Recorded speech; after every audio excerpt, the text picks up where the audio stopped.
recuperado é forte dizer, né? Não tô tão recuperado não. Cheguei ontem de noite, mas por conta do fuso, né? Aqui no Brasil são 4, 5 horas a menos do que eu estava lá. Então não consegui dormir muito bem ainda não. E eu fiz a burrada de ter viajado para lá, para ir para Tomorrowland, viajei só para isso. E a minha volta ela foi muito em cima do término da Tomorrowland, então eu não tive um tempo para recuperar. Então eu estou ainda entendendo como é que está meu corpo, minha saúde, voltando a me alimentar melhor. Então 100% eu não estou não, mas já estou bem mais tranquilo do que ontem, por exemplo.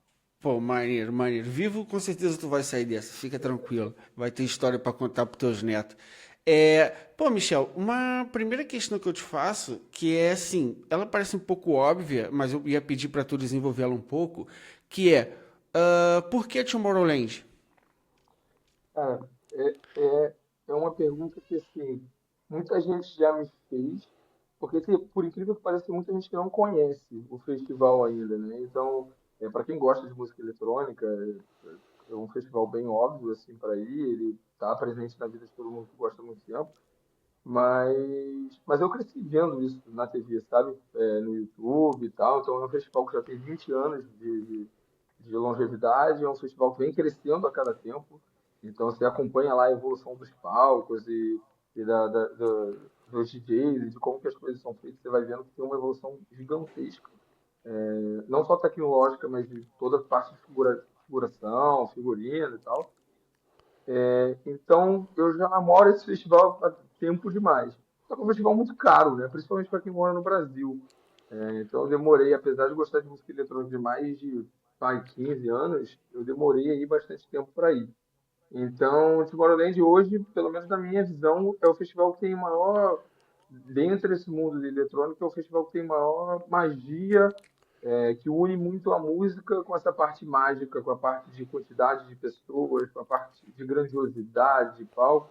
Então é um festival bastante cobiçado para a galera que gosta de eletrônica, sabe? Apesar de existir vários no mundo, vários outros no mundo, acho que esse é o mais conhecido, assim, pela grande parte da galera. Você é a segunda vez que você vai. Pronto, a gente já pode falar um pouco disso também. Mas eu queria que você pudesse também dar explicar um pouco da tua experiência. Imagina, tirando a parte da diferença do euro pro real, mas explica um pouco como é que é a experiência de, ok, eu quero ir para Tomorrowland. O que eu tenho que fazer? Como é que funciona? Como é que tu se prepara? O que que você fez da primeira vez que da segunda vez você corrigiu? Ou se na primeira vez deu tudo certo? Eu acho que a primeira coisa que você tem que ter na cabeça é maluquice, né? Você tem que ser maluco, né? Essa é a primeira coisa. Assim, considerando vir do Brasil, eu acho que esse é o primeiro ponto, porque além da questão da moeda, é um festival muito difícil de você conseguir ir. Então, a compra do ingresso, por exemplo, ela é muito difícil. Ela tem uma data que acontece a abertura, você tem que estar na hora lá marcada dentro do site deles para fazer essa compra. Já tendo feito o pré-registro antes, um mês anterior, e mesmo assim, para você ter ideia, nos 2 anos que eu fui, eu não consegui comprar lá. Aham. Então, assim, é um festival muito difícil de ir. Então, o primeiro ponto é você querer muito e você ser um pouco maluco, porque Mas você não comprou ingresso no site, tu teve que comprar pacote? não comprei. Então, da primeira vez, e aí entra um pouco da maluquice, entra um pouco da história.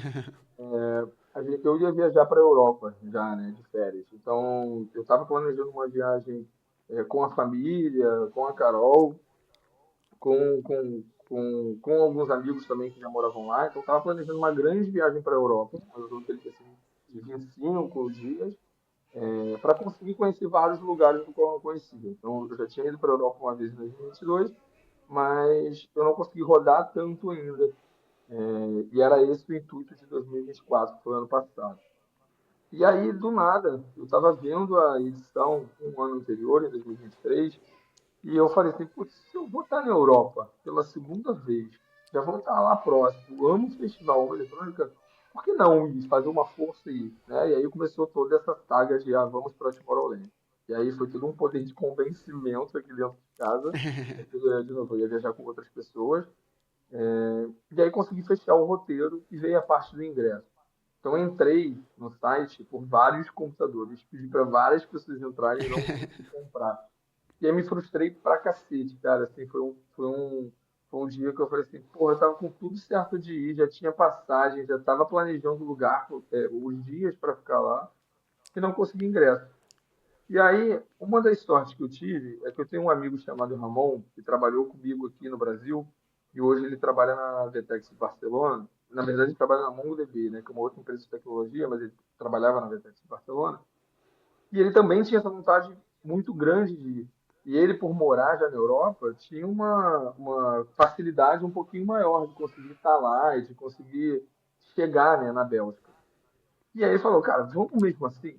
Vamos dar um jeito de ir? E eu embarquei nessa loucura. Falei, ah, vamos. Então a gente começou a pesquisar pessoas que estavam vendo ingresso meses antes, só que estava muito caro. Assim, para você ter uma ideia, se eu não me engano, em 2024 abria em mais ou menos 300 euros o pacote completo. E aí você tem do pacote mais básico, que é o de acampamento, onde você leva a sua própria barraca e tudo mais, até o pacote mais top de linha, que você tem o hotel deles, que você compra só um ingresso, enfim. E as pessoas estavam vendendo por 1.000 euros, assim, mais que o dobro, mais que o triplo do preço. Então, estava muito caro. E a gente falou, Mas vamos estavam vendendo por 1.000 euros esse ingresso que era o ingresso mais barato. que era um ingresso mais barato, exato. Que Ah, dava ok, de ok, ok. direito a todos os dias de festival, mas era um ingresso mais barato.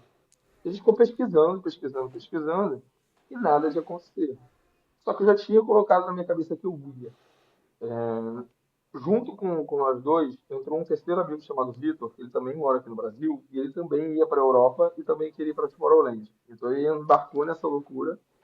E a loucura foi tanta, cara, pra você ter uma ideia, que eu fui para a Europa, eu viajei para lá, para Barcelona, para ficar os primeiros dias em Barcelona. Então a ideia da viagem era: vou ficar alguns dias em Barcelona, vou ficar alguns dias na Bélgica para o festival, e depois eu começo a viagem na Europa junto com a minha família e tal. Eu fui para Barcelona, embarquei, saí daqui do Rio de Janeiro sem ingresso, sem ter ideia de ingresso, sem nada. Então a gente não sabia muito bem o que que acontecia. Eu tinha uma barraca, minha mala e um sonho. Chegando lá em Barcelona, a gente conversando bastante, tentando arranjar ingresso, não conseguimos. E a gente falou, como bons brasileiros, eu acho que você vai se lembrar disso. Tinha uma época, muito tempo atrás, que a gente saía pra caramba pra festa aqui no Brasil, e a gente comprava ingresso na hora, na porta, de gente que Aham. desistia, que tinha vista. A gente é brasileiro, por que que a gente não faz isso lá? Será que não dá, sabe? E aí a gente comprou a passagem para a Bélgica e foi maluco, sem ingresso, sem hotel na Bélgica, sem nada, porque a nossa ideia era acampar lá, né? Então nem hotel a gente chegou a fechar, a gente queria acampar dentro do acampamento da Tomorrowland, para pegar o ingresso mais em Aham. conta. Cara, foi assim, um perrengue atrás do outro. Eu levei a Carol junto comigo no ano passado, ela odeia acampar, ela não gosta de eletrônica, mas ela queria me acompanhar nesse sonho. Então, assim, para mim foi um pouco pesado, um pouco difícil para ela, então foi surreal. E aí tudo que eu tô contando aqui, depois tem uns vídeos que eu posso te mostrar que conta um pouco dessa história em Maneiro. imagens.